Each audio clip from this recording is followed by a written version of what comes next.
This is live stream shopping, one of the hottest trends in China. Every night, tens of millions of people watch live shows hosted by influencers like Via and buy the products they recommend. On e-commerce and social apps like Taobao and Douyin, the sister app of TikTok. 我觉得已经改变了大家的购物的方式。其实各种各样的产品，哪怕你不买，你也可以来看。当然，你看了，你就有可能会买。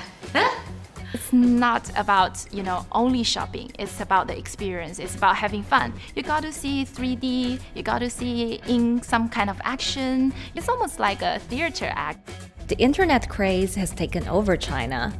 By the end of 2020, the country had almost 400 million live stream shopping users. China's live stream e-commerce market has also grown dramatically, with an estimated value of $161 billion in 2020. It's becoming popular outside China as well. So, is live streaming the future of shopping?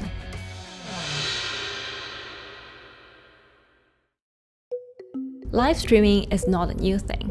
In China, it started in 2015 with the rollout of 4G, and it was first used for entertainment and socializing.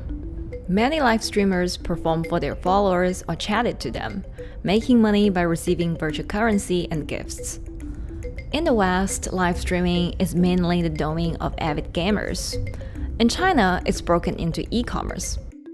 China actually has a very big e-commerce empire, so it uses these super apps, what we call that you have payment, you have search of information, you have recommendation system, and you have huge amount of goods available on the platform, and as well as a lot of consumers. So with this advantage, they merge these features of live streaming to make the influencers actually sell goods. Here is a perfect choice: nice neutrals, beautiful print, nothing overwhelming, and the warmth and comfort of flannel. This is item number. Traditional TV shopping involves a one-way direction, whereby a host introduces a product, demonstrates certain things, and say, call this number or something. But live stream shopping is live. That in itself is a very, very big difference that causes different psychology. And live stream shopping is a very entertaining way of actually engaging someone else. When you shop, actually, this live streaming video will continue. It will minimize into a corner, and you can buy the items and pay all on the same app. And after that, the live streaming screen will just enlarge by itself, and the promoter will come back to screen. So it's very convenient. Taobao, one of China's biggest e-commerce platforms owned by tech giant Alibaba, added a live streaming function in early 2016. In the following years, other e-commerce and social platforms like JD and Douyin also integrated this feature. 开头的时候还是有很多的挑战的，对画面的这个流畅，然后是否能够很真实的去还原商品，它其实在这个上面是有很高的这个门槛跟技术的这个卡口在的。不管是我们的这个用户的接受度，还是商家的这个上手的这个难度都很高，但是这几年下来，基本上难点在不断被突破的。Over $70 billion worth of goods was sold via live stream on Taobao in the year through March 2021. Latest surveys show that over 60% of live stream users in China were watching shopping shows, and over 65% of them shopped at least once via live stream. In 2020, live stream shopping got a huge boost during the pandemic, when millions of people were in lockdown and many retailers were pushed online. People, during the lockdown, felt like there's a need for more social interactions. This live platform creates an interesting kind of environment that gives people the sense that I'm actually interacting with you. And then live stream shopping brings in a lot more variety of things that people could buy and satisfy, the sense of losing control, especially during the pandemic. At the heart of this craze are the top influencers who have tens of millions of followers and sell products worth millions of dollars every night. They often use their star power to get bargains from retailers, which in turn boosts their own sales and influence. So if you think about China's live streaming, you have to know the king and queen of the influencers. The queen of live streaming, Via, she is actually having the biggest viewership and the biggest sales volume for a long time on Taobao platform. She can sell everything from like Gucci sunglasses, lipsticks, homes and cars. One time she offered her followers to go on a Tesla ride with her, and she even, for once, sold a rocket launch in her live streaming room for 40 million yuan. 接下来我们真的要上火箭。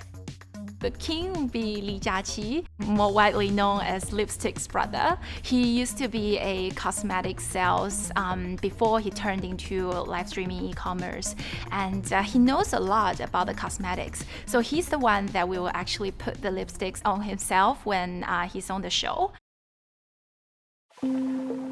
Top live streamers like Via and Li Jiaqi have become celebrities in China and can earn millions of dollars a year. Although not everyone can be as popular, mid-ranking live streamers like Tiffany still earn a good income through sales commissions. 如果说单从收入方面来讲的话，那主播的收入是比普通的工作要高很多。但是呢，主播这个工作时刻对身体，包括对精神都有很大的一个考验的。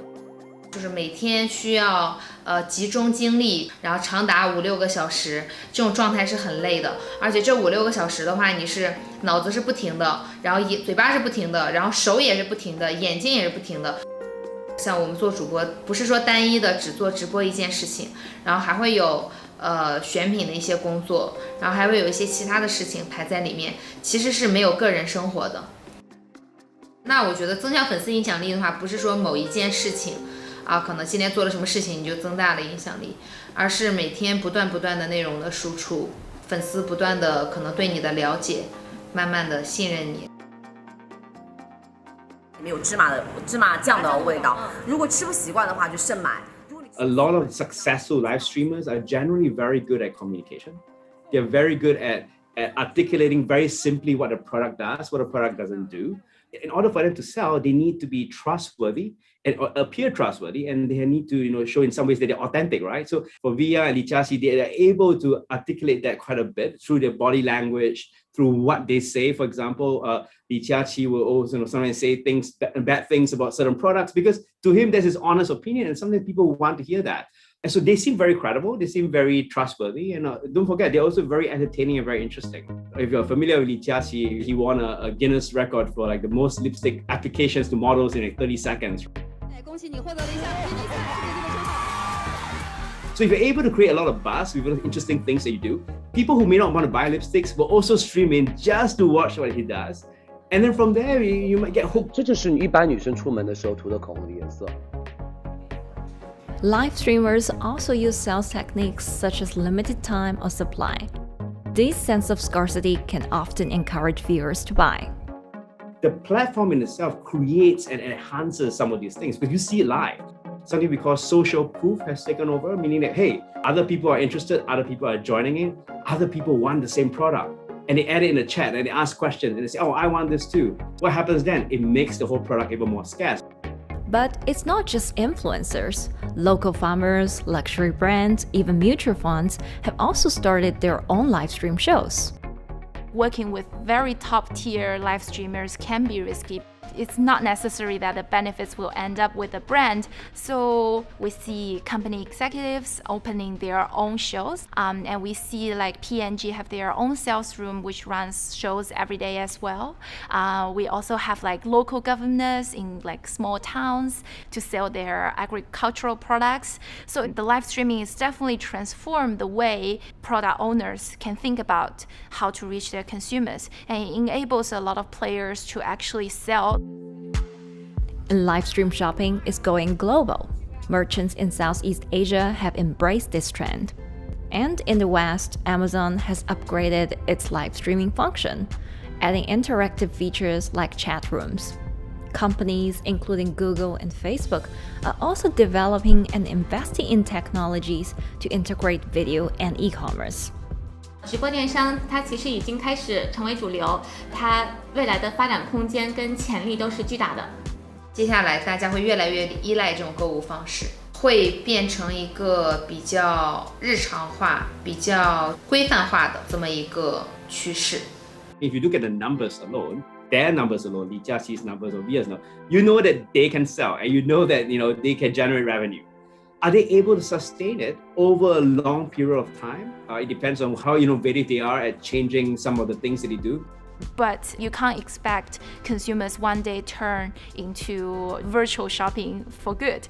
There will be the nature of us that crave to go into the store, to touch the goods and actually wear it and see how it looks like and walk around in that with our friends. And those things wouldn't be replaceable with live streaming.